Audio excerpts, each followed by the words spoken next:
సంవత్సరాల తరబడి government job కోసం వేచి చూస్తున్నారా? కేవలం 8 నెలల్లో మీ కల నెరవేర్చుకోండి. వెంటనే కింది నంబర్స్‌కి కాల్ చేయండి. నమస్తే రమ్మగారు. నమస్తే జయ.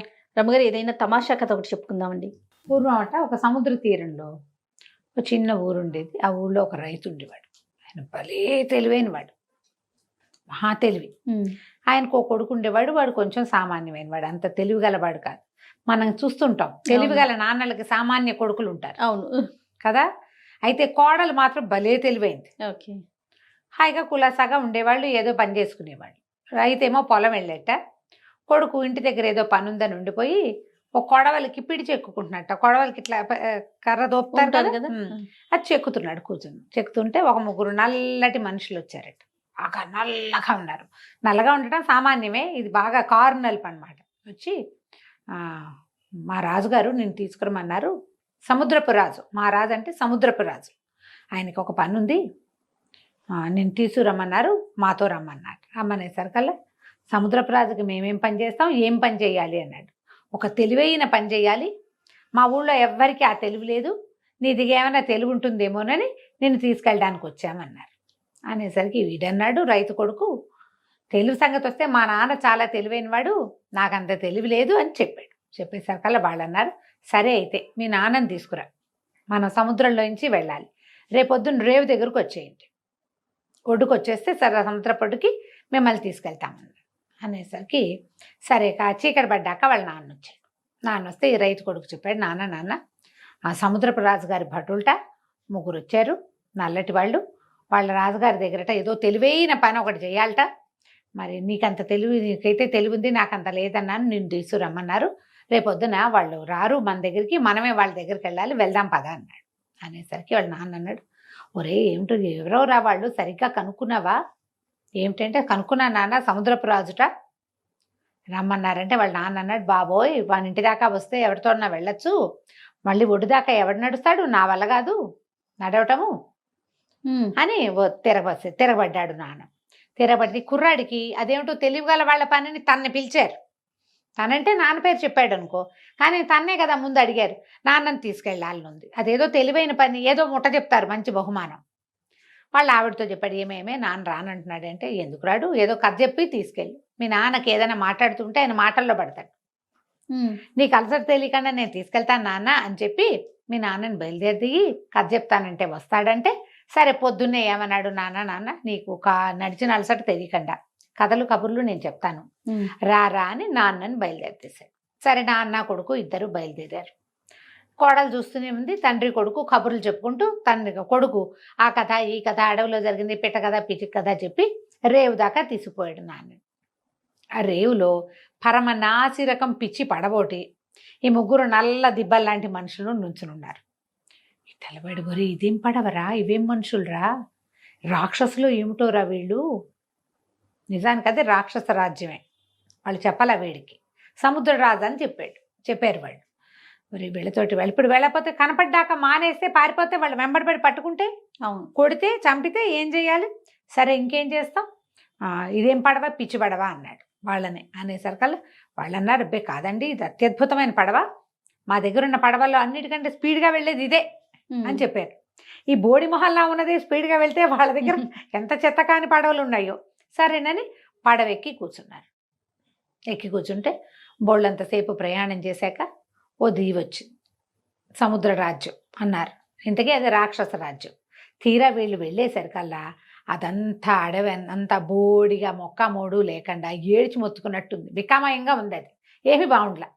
మామూలుగా దీవులు అవి ఎట ఉంటే పచ్చగా నవనవలాడుతూ కళకళలాడుతూ దాని నిండా మనుషులు అలా ఎలాగో ఉండాలి, అట్లా లేదు.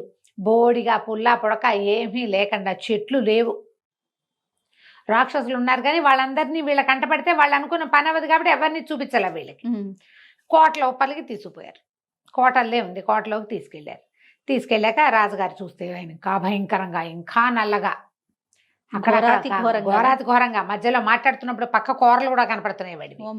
ఏమన్నాడు, మా దగ్గర ఒక బ్రహ్మాండమైన పాత్ర ఉంది, దాన్ని ఏమనాలి, భాండం ఉంది, మా భాండం కింద మంట చేసి ఏదైనా వండుకోవాలనుకుంటున్నాము, ఆ మంట చేయటం మాకు రావటల్లా, మంట చేసి పెట్టండి, మిమ్మల్ని అందుకే తీసుకొచ్చాం, మనుషులకి మంటలు చేసే తెలివితేటలు ఉంటాయి కాబట్టి మిమ్మల్ని పిలిచామన్నారు. అని చెప్పి భాండ దగ్గర తీసిపోండ్రా వెళ్ళి అన్నాడు. తీరా వెళ్ళేసరికి ఒక పెద్ద గదిలో గది నిండా ఒక భాండం ఉంది.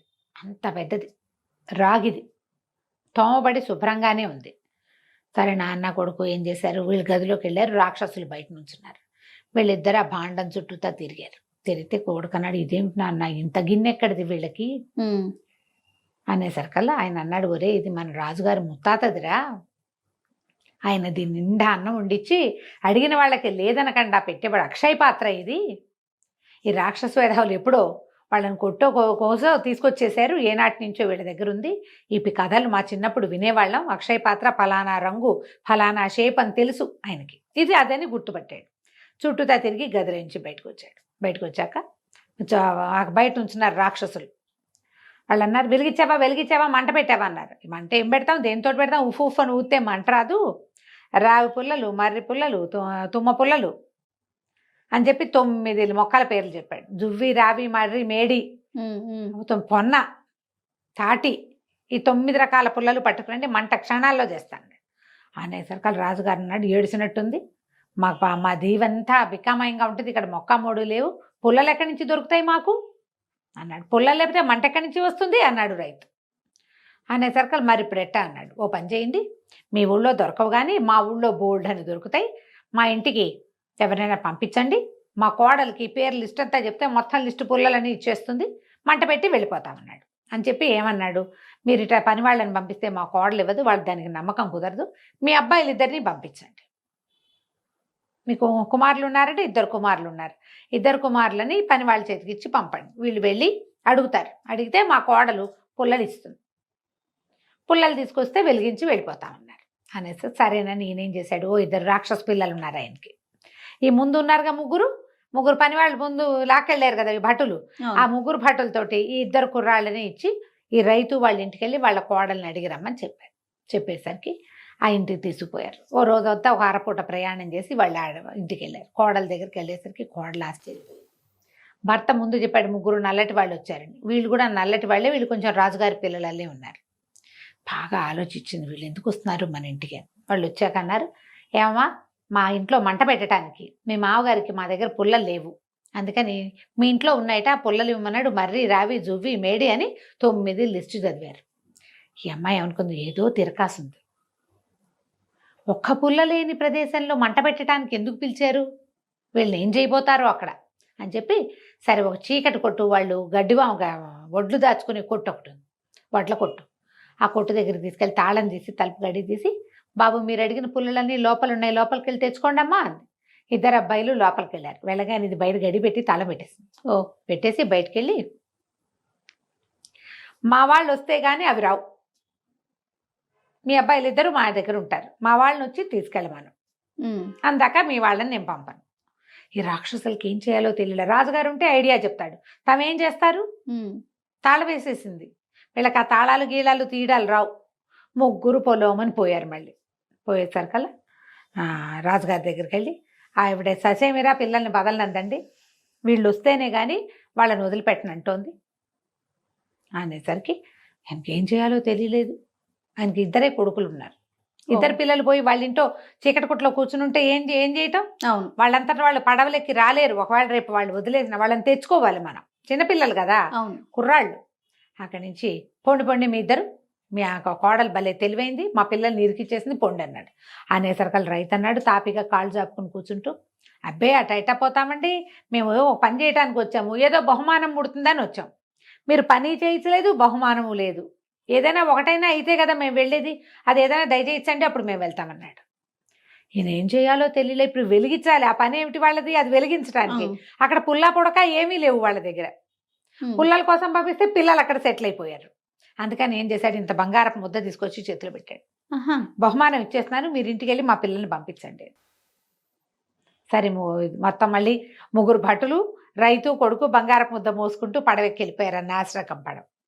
ఇంటికి వెళ్ళాక ఆ గది తాళం తీస్తే కుర్రాళ్ళు 2 బయటకు వచ్చారు. లోపల అసలు ఊపిరాడలేదు మాకు అనుకుంటూ వాళ్ళిద్దరిని పడవెక్కించి పంపించేశారు. ఇక మీ వాళ్ళు ఇంకా ఆ ఊళ్ళోకి రాలేరనమాట, ఇంకా రారు.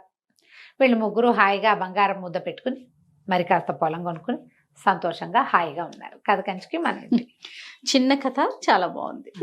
నమస్తే. నమస్తే.